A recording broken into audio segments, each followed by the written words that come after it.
ikaw ay newbie or baguhan pa lang sa pag-aalaga ng flower horn, maaari kang makabili ng flower horn na may issue katulad na lang ng open gills nang hindi mo nalalaman. Marami na tayo na-discuss sa tamang pagpili ng flower horn or yung quality flower horn. Ngayon, alamin naman natin ang mga issue na maaring hindi mo pa alam or hindi ka pa aware. Kadalasan kapag bumibili tayo ng flower horn, nakikita lamang natin ito through picture online. May mga flower horn kasi na sa unang tingin akala mo quality na, pero may issue pala. Saka mo na lang matutuklasan kapag nasa iyo na.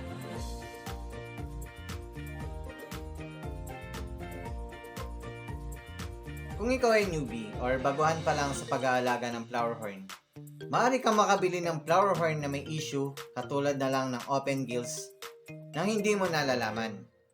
Ito ay maaring inborn na may defects or nagkaroon ng gill plaque, kaya hindi ibig sabihin na nakita nating mura at quality ang itsura ay okay na agad. Maging mapanuri tayo bago natin bilhin. Tandaan po natin na ang pambayad natin dito ay atin din pinaghirapan, kaya dapat sulit. Kung maaari, humingi kayo ng video para makitang mabuti ang kabuuan ng lahat ng anggulo ng katawan ng flower horn bago mo bilhin, or much better kung ikaw yung personal na pupunta sa bahay ni seller. Malay mo, makakita ka pa ng mas magandang flower horn at makakuha ng tips sa grooming at aquarium setup ni seller. May binibentang flower horn na drop cock at meron din namang sinasabing drop cock puno para mabenta, pero ang totoo, wala talaga itong cock. Unahin natin yung totoong drop cock. Ang flower horn ay nagda-drop cock dahil maaring ito'y na-stress or nagkasakit. Ang normal na shape ng cock ay pabilog o kaya naman ay pa-egg shape. Kapag ang cock ay nawala ang pagkabilog at nagkakulubot, ito ang tinatawag na drop cock. Pero still, meron pa rin naman itong cock na makikita.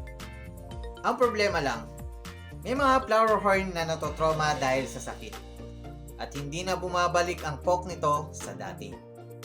Kaya naman ito binebenta. Malas mo lang kung ikaw yung nakakuha. Kaya maging mapanuri tayo. Hindi ibig sabihin na may cock ay okay na agad. Maraming nabibiling flower horn na may potential, kaya huwag kang magmadali. Isa pang issue na maaari ding tawaging scam ay tinatawag na drop cock daw. Pero ang totoo, wala talaga itong cock, dinadaan lang ni seller sa sales stock para mabenta. Siyempre, ang totoong drop cock ay makakakita ka ng cock o hump at may kulubot sa ulo nito. Ngayon, kesa drop cock ang bilhin mo at umasang mapapaganda mo pa, doon ka na lang sa flower horn na walang issue at siguradong may potential pa. Before anything else, gusto ko lang sabihin na sorry agad. Ginawa ko ang video na to para makatulong sa mga newbie at para maging fair sa lahat.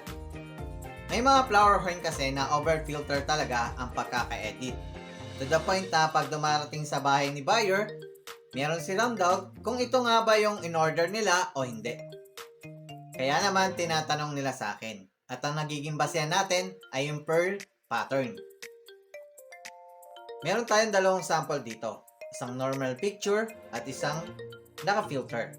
Ngayon, para malaman natin ang may filter sa wala, gawin nating basihan yung skin tone ng kamay.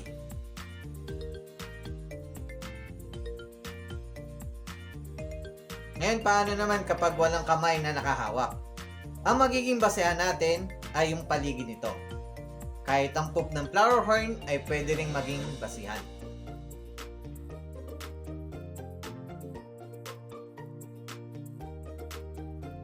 Ngayon, kung naguguluhan pa kayo at hindi kayo sure sa bibili niyong flower horn, pwede kayong mag-PM sa akin at ako ang pipili ng flower horn para sa inyo.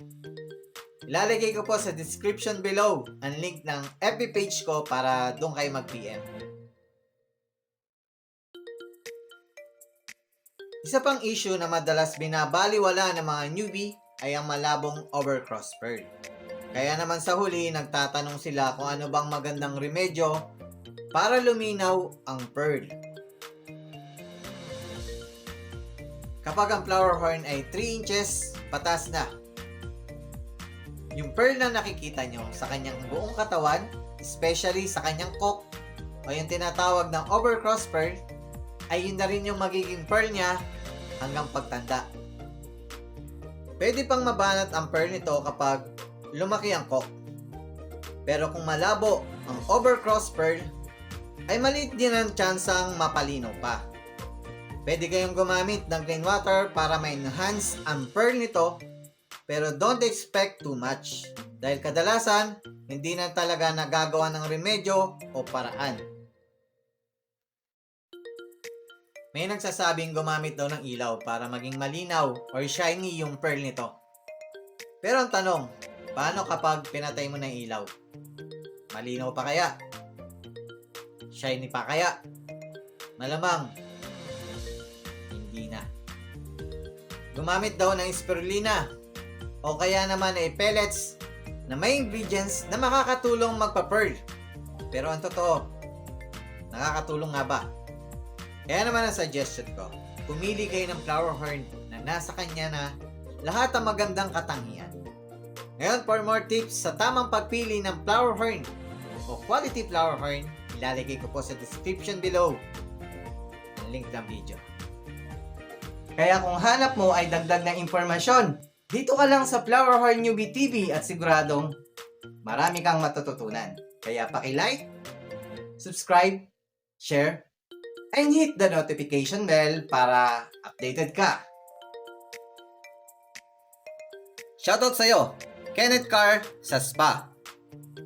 Shoutout, Harrison Serbo.